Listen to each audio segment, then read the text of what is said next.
Hey folks, welcome back to the channel. Today's project is a little bit different than what we've been putting on the channel. This is a job that we've done for an outside business. And what we're doing is replacing a corroded and failing hatch on the top of a potable water tank. And we're going to install a Lad-Saf vertical fall arrest system on the access ladder, since OSHA has changed their rules and the cage that's on the ladder is no longer sufficient. That's a good thing. The first thing we got to do to get this project going is get all of our material and tools up to the top of the tank. So we're going to use a rope and pull all these things up and get ready to go to work.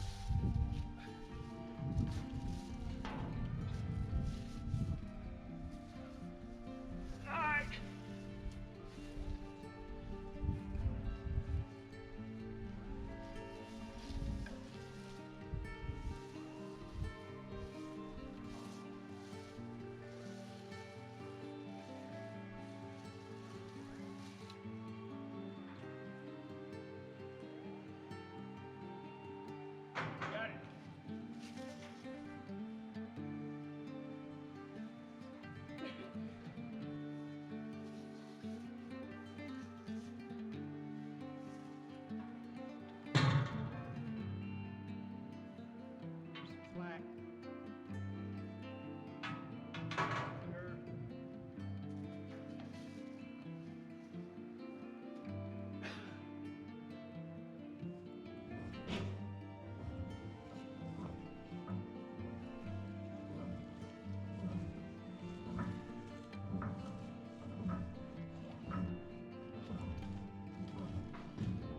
In order to make room for us to work and replace this hatch ring that you see rusted up there, we've got to pull the high water and low water sensor system out of the inside of the tank. Unscrew one and cut the other.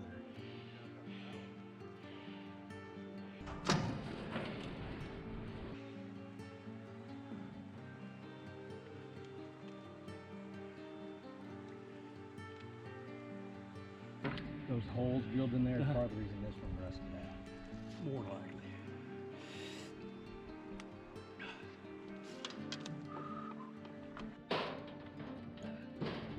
What we're setting up here is a sawhorse system to support the metal tray that my dad built in the shop, so that we can basically put a cover on the bottom side of that hole and prevent any stuff from falling into the water tank, since this is drinking water. And we're expecting that there's going to be a lot of flaky rust coming off the bottom side of this hatch. So once we get this tray installed to catch any stuff that falls down off the bottom, we'll start disassembling this and getting it cleaned up to put the new hatch in.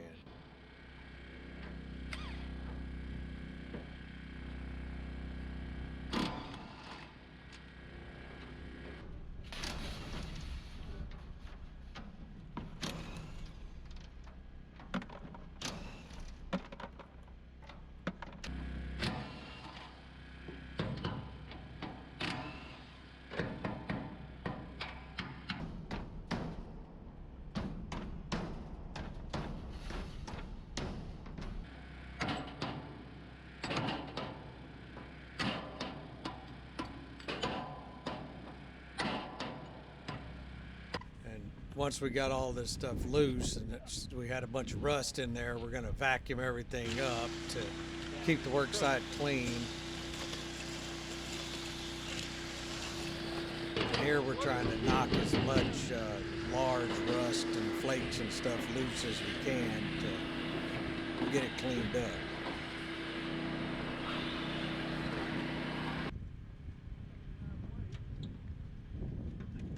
And there's the old hatch ring getting ready to go down below.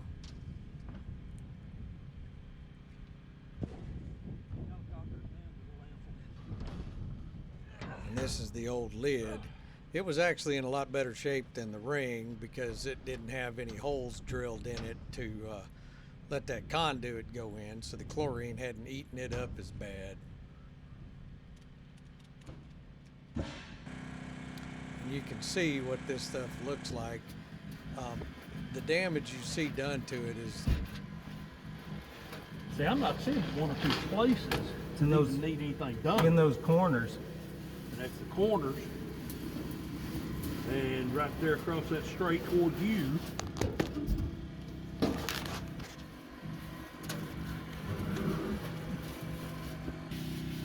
I think we could put the flat disc on there and just use the back side of it, back as far as it'll reach. Mm-hmm. It only goes back about three quarters of the hole is all it goes back. The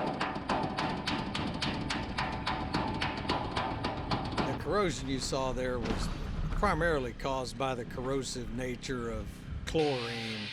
That stuff will eat anything up. And what we're getting ready to do now is put a product called Corroseal.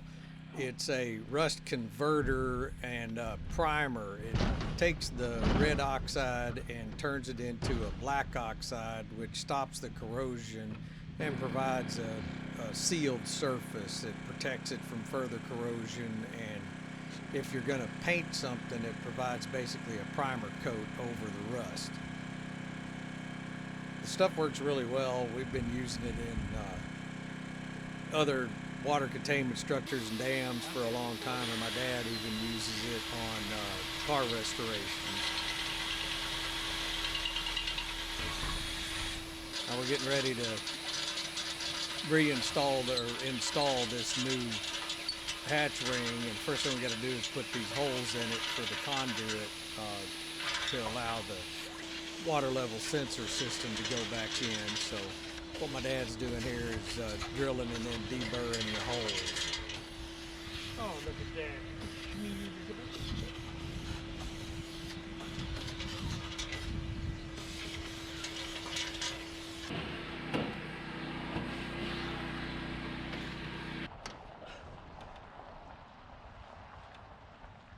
And here you can see what that Corroseal does. It converts that rust into black oxide and prevents it from rusting any further.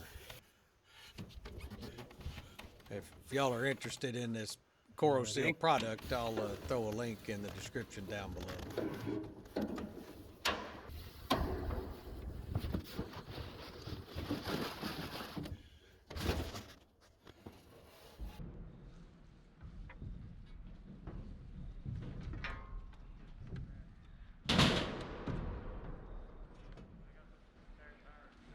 Okay, that's right. Go ahead.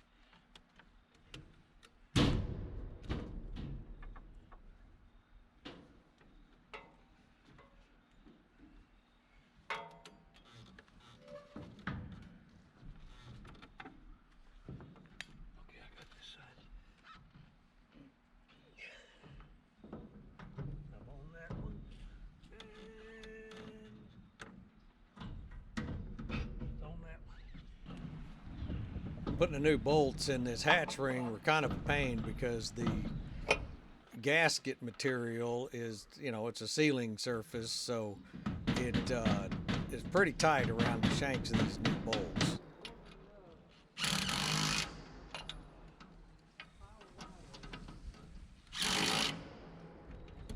But so it'll squeeze it out. Now we're putting in the gasket that goes under the lid just to prevent bugs and critters from crawling in between the ring and the hatch.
Now this is the next day. My dad's come back and he's torquing that gasket again just to get final compression on it and get a good seal.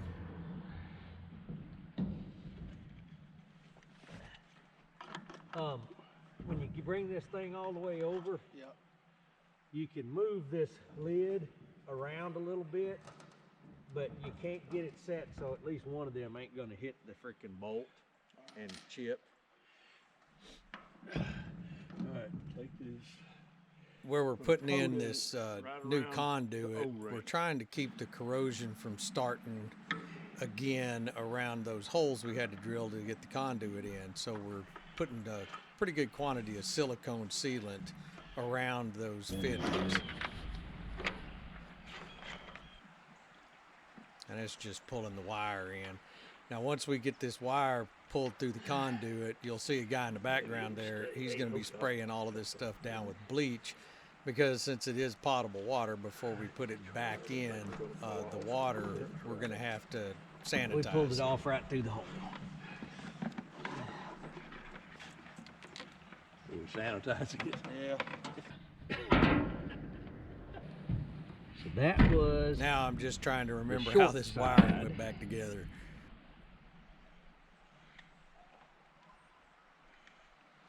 the high water mark. That is the low water. That is the high water.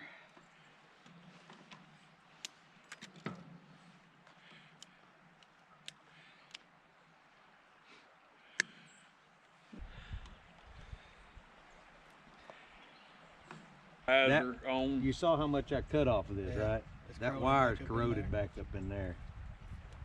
I cut about 1 foot to 16 inches of wire off of the end of that piece of wire, and the chlorine had corroded the wire that far back up in there. So they're planning on redoing this system. I just cleaned it as best as possible and put it back together.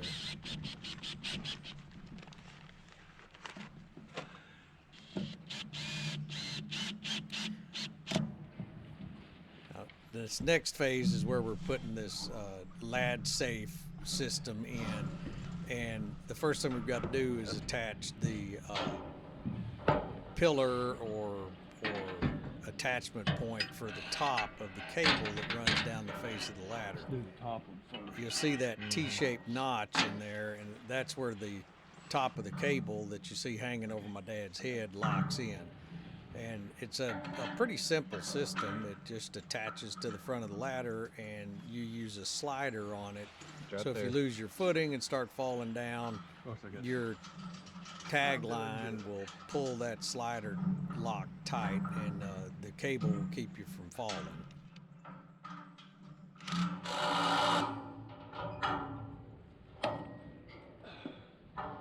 Slide that on.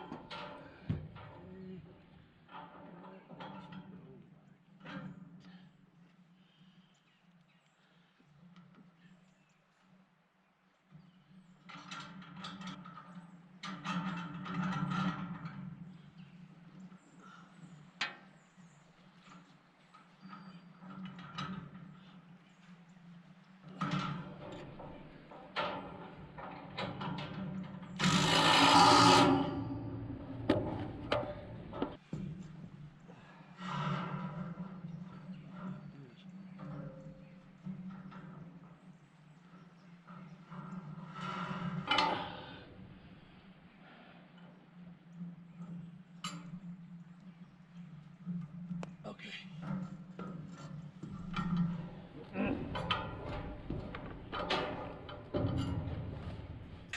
And this is the bottom piece. It again just clamps on the bottom of the ladder, and there's a spring and a rod that the cable hooks to that pulls tension on that system and keeps it tight. More. All right.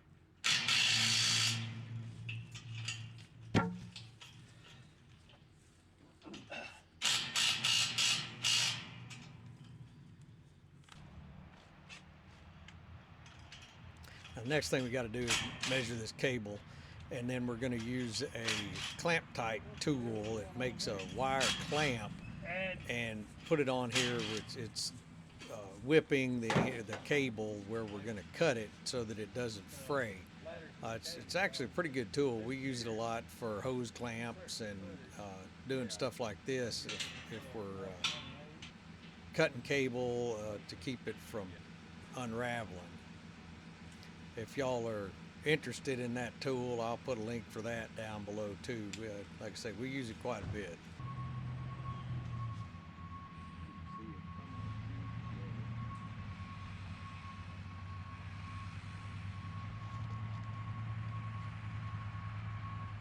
So you just make a loop of stainless steel tie wire around whatever you're trying to clamp, and then pull tension on it and bend it over, and it'll stay tight. We've used it on cars, motorcycles, hoses, hydraulic return lines.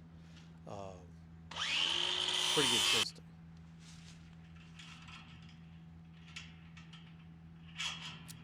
Now we just gotta tension this a little bit to get slack in it, get the cable clamped down, and then we'll, when I pull that board out, we'll adjust the spring tension on the end of the rod.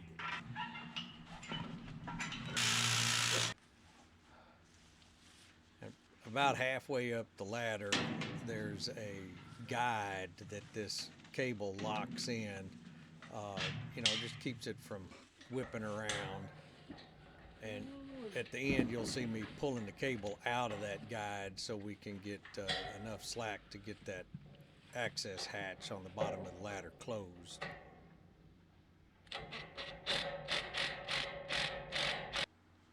I hear my dad's using a square and marking a line, and now we're cutting out clearance for that cable so that the hatch will close around it.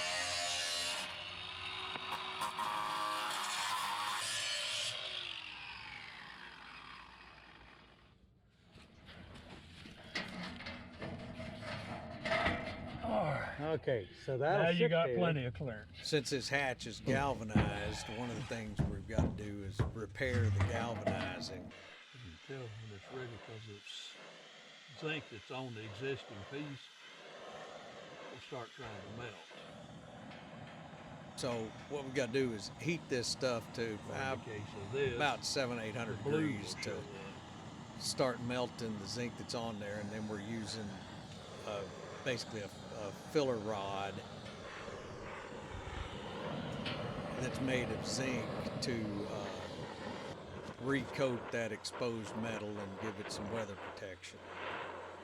It's actually a pretty simple process. It's if you can solder, or if you've ever been around somebody doing lead work on a hot rod, it's the same basic concept.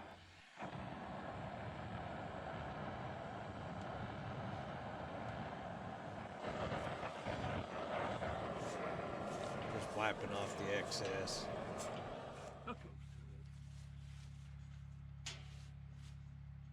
Now we've got to put the compliance tag and the RFID manufacturer's information on this so that people know what kind of system's been installed.